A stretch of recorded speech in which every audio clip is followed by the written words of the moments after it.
Kalau sudah login, kenapa masih sebut Tuhan Yesus? Kalau sudah login, kenapa masih sebut Tuhan Yesus di acara Pastor Gilbert kemarin? Kenapa dong DRL? Jawab dong, jawab. Nggak berani jawab ya, karena takut blunder. Oke, Doktif sekarang jawab dengan jawaban Bang Felix. Slip of tongue. Slip of tongue. Dan kamu pun. Oke, jadi di video ini Doktif nge-stitch videonya Dr. Richard tentang pertanyaan yang ada di kontennya Dr. Richard yang mengenai kenapa kalau memang sudah login, kenapa masih nyebut Tuhan Yesus di acara yang kemarin. Di situ Dr. Richard tidak menjawab apa-apa ya. Jawabannya dia diwakilin sama Ustadz Derry dan juga Ustadz Felix. Dan Ustadz Felix itu bilang kalau yang dilakukan Dr. Richard itu mungkin slip of tongue. Nah, Doktif mempertanyakan apakah produk White Tomato yang bermasalah milik DRL, teknik marketingnya DRL ini adalah slip of tongue juga. Dan Doktif bilang juga sekarang DRL beda nih. Bedanya adalah sekarang bikin VT-nya pakai kopiah. Terus Doktif juga bilang jangan pernah mempermainkan agama yang Doktif anut. Ya, kita nggak tahu ya apa maksud Doktif ngomong kayak gitu. Coba kalau menurut kalian nih, apa maksudnya? Tapi di luar daripada itu, yang gue mau kasih tahu di sini itu gini loh. Jangan campurkan urusan keyakinan sama masalah yang sedang terjadi. Nggak usah dibawa-bawa ke sana gitu loh. Ya mau DRL ataupun Doktif gitu ya. Karena menurut gue kalau misalnya masih dibawa-bawa hal kayak gitu, itu kelihatan banget pengen menjatuhkannya. Jadi mulailah untuk memisahkan masalah kalian dan juga persoalan keyakinan. Mau itu DRL ataupun Doktif. Untuk pendukung kubu sana kubu sini juga, jangan mau kebawa juga sama omongannya. Oke, kalau menurut kalian nih, apa sih maksudnya Doktif ngomong kayak gini? Coba kalian tulis di komen ya. Jangan lupa follow ya. Ya untuk menanggapi hal ini sebenarnya saya nggak perlu tanggapi ya. Tapi apa ya, setuju dengan Mas ini. Ya jangan dicampur aduk lah. Dr. Richard juga kalau memang dia mau sudah masuk Islam ya udahlah biar dia bahagia di sana, jangan kita komen ada motivasi ini itu dan dicampur aduk dengan hal-hal lain. Biar aja dia sendiri yang tahu alasannya dia dengan Tuhan dan dia juga bertanggung jawab dengan Tuhan sendiri. Biar kan dia hanya sendiri yang tahu dengan Tuhan motifnya dan urusan-urusan lain, nggak usah lagi kita itu mencampur adukan lah. Baik, ini saya lihat ini kan dari berbagai media sosial dan juga berbagai beda-beda apa gitu ya mereka komen dengan berbagai hal gitulah. Tapi itulah memang juga netizen Indonesia ini suka. Tapi kembali lagi ya biar itu urusannya Dr. Richard gitu. Oke, kita next. Dr. Richard udah dapat hidayah. Mudah-mudahan setelah ini Mikana. Amin. Emang kenapa kalau Richard Lee berpindah agama, terus gua mau ikutan gitu? Never. Saudara tahu salah satu rasulnya Tuhan Yesus, Yudas Iskariot, menjual Tuhan Yesus kepada ahli-ahli Taurat 30 keping perak saking tamaknya akan duit. Betray Tuhan Yesus. Kemudian dia nyesal and bundir lalu binasoi. Tuh, salah satu rasul Tuhan Yesus aja betray Tuhan Yesus. Saya nggak terguncang tuh. Apalagi Richard Lee. Saya bukan anak gampangan. Apapun yang terjadi dalam hidupku, aku akan tetap setia mencintai Tuhan Yesus. Haleluya. Ini aneh juga ya orang yang berkomentar ini. Ini kan Mikana gitu kan. Dia kan seorang murtadinya, maksudnya dari beragama Islam kemudian dia murtad, dia berpindah agama ke agama Kristen. Ngapain lagi disama-samakan dengan Dr. Richard gitu loh? Harus diaminin lagi lah. Dia harus kembali. Ngapain kan gitu? Itu aneh juga menurut saya. Oke, kita coba next. Kusumpahin kau dapat hidayah dari Allah SWT yang menciptakan bumi dan langit. Saudaraku, gak perlu nyumpahin supaya saya dapat hidayah. Begini saja. Apa yang diciptakan Allahmu pertama sekali? Bumi apa langit? Yang mana lebih duluan? Bumi apa langit ya? Pakai data. Nah, kalau ada datanya yang mana diciptakan Allah terlebih dahulu, langit apa bumi? Saya baru mendapatkan hidayah. Oke? Terima kasih. Ini orang-orang yang bertanya ini dari agamanya dari agama apa sih? Coba kalau seandainya dia dari agama kita juga yang beragama Kristen, suruh kita komen seperti itu di VT mereka lah yang beragama tertentu. Mereka tersinggung gak sih? Mereka marah gak sih? Kita suruh supaya kamu ini kembali dan kamu jadi orang Kristen lagi gitu. Menurut saya bisa aja mereka tersinggung. Tapi ya Mikana menjawabnya dengan bagus dan dengan tegas bahwa memang dia kan gak ngapain gitu lah, mau sumpahin orang gitu. Aneh menurut saya orang-orang berkomentar ini. Oke, kita coba next. Serius nanya, rambutnya Yesus keriting atau lurus, hitam atau putih, gemuk atau kurus? Buat kamu, brother atau sister, aku tahu, memang di sini kelihatan kamu nanya, tapi aku tahu kok maksud hati kamu. Mau kamu menghina seperti apapun Tuhan kami, mau kamu menjelekkan, mencela seperti apapun agama kami, itu gak ngaruh buat kami. Karena Yesus mengajarkan kami, kasihilah musuhmu dan berdoalah bagi mereka yang menganiaya kamu. Dan Yesus tidak pernah mengajarkan kami untuk membenci sesama kami. Malahan dia mengajarkan kami, kasihilah Tuhan Allahmu dan kasihilah sesamamu manusia. Jadi gak ngaruh buat iman kami.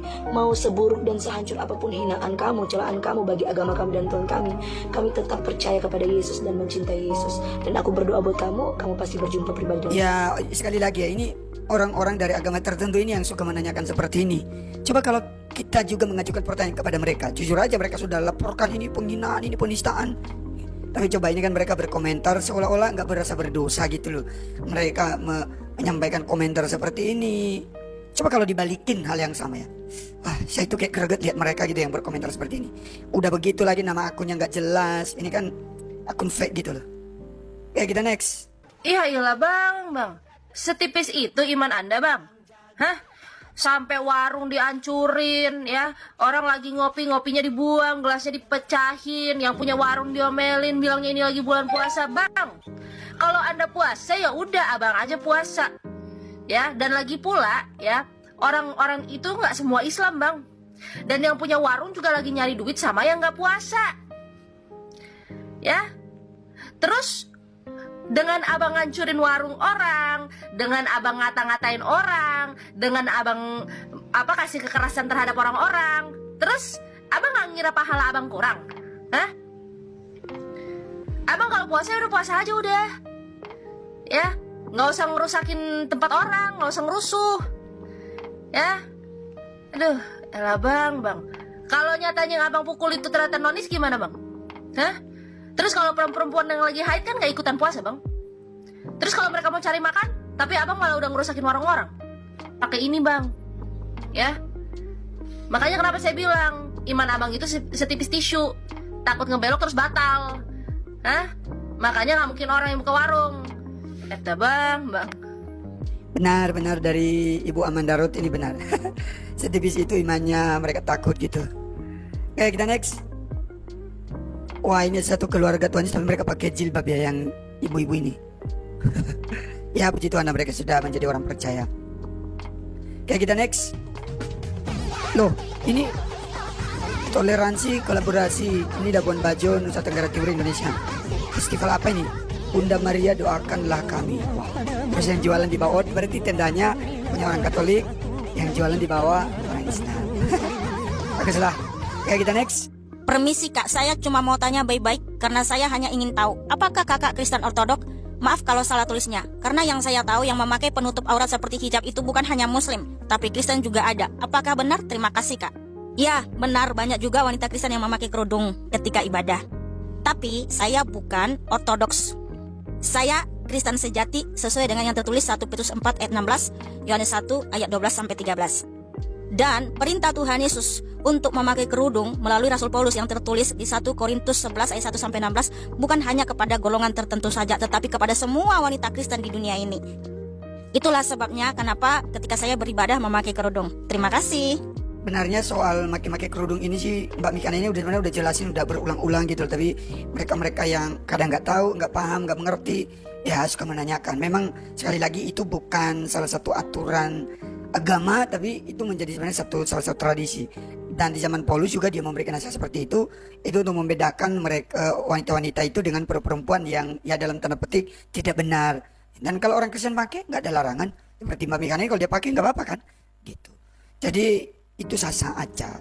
Makanya yang di luar sana juga jangan mengklaim bahwa itu hanya punya kami, jangan ya. Oke kita next, ini ada kesaksian. Apa pendapatmu tentang anak ini? Kan nama saya Michael Prince, saya baru berumur 11 tahun dan saya akan bersaksi tentang kebaikan Tuhan dalam kehidupan saya. Orang tua saya telah bercerai saat saya baru berumur 3 tahun. Orang tua saya bercerai karena ibu saya memilih untuk mengikuti Tuhan Yesus. Dan saya terlahir sebagai seorang Muslim yang bernama Muhammad Prince. Beberapa waktu yang lalu ayah saya mengajak saya ke rumahnya untuk bermain. Tapi di sana ia menyuruh saya untuk sholat dan menghasut saya untuk masuk agama Islam. Tetapi diri saya merasa tidak ingin karena saya telah mempercayai Tuhan Yesus sebagai Tuhan dan Juru Selamat saya. Di sana juga ia mengajak saya untuk berdebat tentang agama, di mana ia menanyakan mengapa orang Kristen bisa memakan daging babi. Padahal di kitab Yesaya mengatakan bahwa orang Kristen tidak boleh memakan daging babi, tetapi Roh Kudus membantu saya untuk menjawab semampu saya. Dan juga ia menanyakan mengapa Tuhan Yesus mengatakan Bapakku lebih besar dari aku, dan saya menjawab Tuhan mengatakannya dalam sisi kemanusiaannya.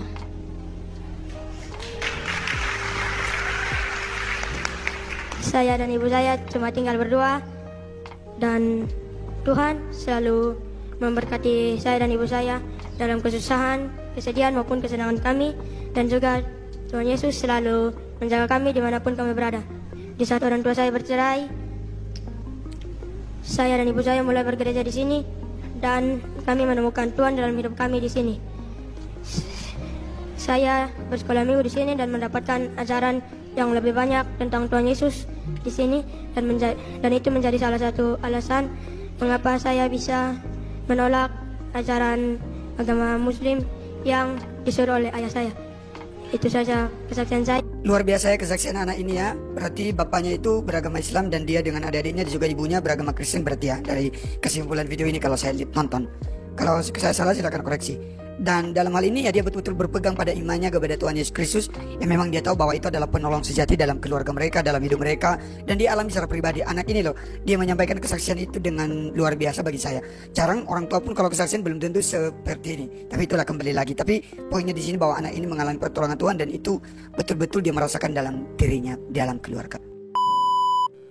Ya, teman-teman sekalian, kita telah menyaksikan beberapa tanggapan dan komentar dari beberapa orang ya terkait Dr. Richard Lee yang mualaf. Dan ada juga yang pindah dari Islam ke Kristen, saudara ya. Dan ada beberapa komentar lainnya, saudara. Saudara yang dikasihi Tuhan, di era modern ini, iman kita seringkali diuji. Banyak saudara kita yang memilih untuk meninggalkan kekristenan ya. Karena berbagai alasan teman-teman, kekecewaan, cobaan hidup, atau bahkan pengaruh dunia ya. Namun saudara, di tengah badai kehidupan, kita diingatkan akan janji keselamatan kekal yang hanya dapat ditemukan di dalam Yesus Kristus. Bapak Ibu Saudaraku yang dikasihi Tuhan, Yesus adalah satu-satunya jalan menuju keselamatan kekal.